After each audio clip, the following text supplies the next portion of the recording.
Washington সফরের দ্বিতীয় দিনে ব্রিটেনের রাজা চার্লস এবং রানী ক্যামিলাকে আড়ম্বরপূর্ণ আয়োজনের মধ্য দিয়ে হোয়াইট হাউসে স্বাগত জানান আমেরিকার প্রেসিডেন্ট ডোনাল্ড ট্রাম্প ও ফার্স্ট লেডি মেলানিয়া ট্রাম্প। দুই দেশের ২৫০ বছরের পুরনো ঐতিহাসিক সম্পর্ককে আরও মজবুত করতে এই সফরে গেছেন চার্লস ও ক্যামিলা। তোপধ্বনি আর বর্ণাঢ্য সামরিক কুচকাওয়াজে হোয়াইট হাউসের সাউথ লনে ব্রিটেনের রাজদম্পতিকে রাজকীয় সংবর্ধনা দেন প্রেসিডেন্ট ডোনাল্ড ট্রাম্প এবং ফার্স্ট লেডি মেলানিয়া ট্রাম্প। এ সময় ভাইস প্রেসিডেন্ট জেডি ভ্যান্স সহ প্রশাসনের ঊর্ধ্বতন কর্মকর্তারা উপস্থিত ছিলেন। ৬টি সামরিক বাহিনীর প্রায় ৫০০ সদস্যের এই কুচকাওয়াজ শেষে আকাশে চলে ফ্লাইওভার প্রদর্শনী।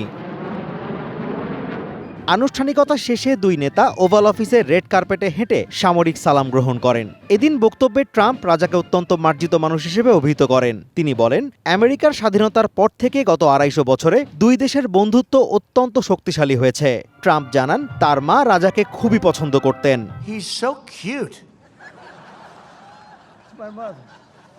My mother had a crush on Charles. Can you believe it?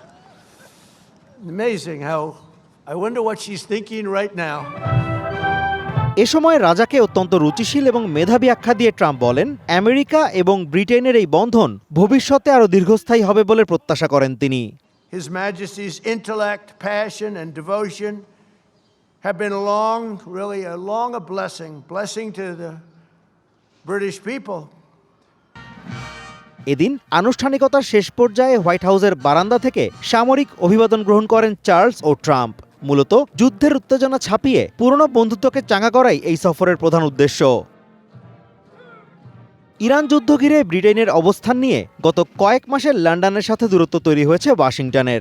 এদিন রাজার সামনে ব্রিটেনকে আমেরিকার পরম বন্ধু বললেও ইরান প্রশ্নে একাধিকবার ব্রিটেনের প্রধানমন্ত্রী কিয়ার স্টারমারের কড়া সমালোচনা করেছেন president Trump. Azimur Rashid Kanak, one international desk.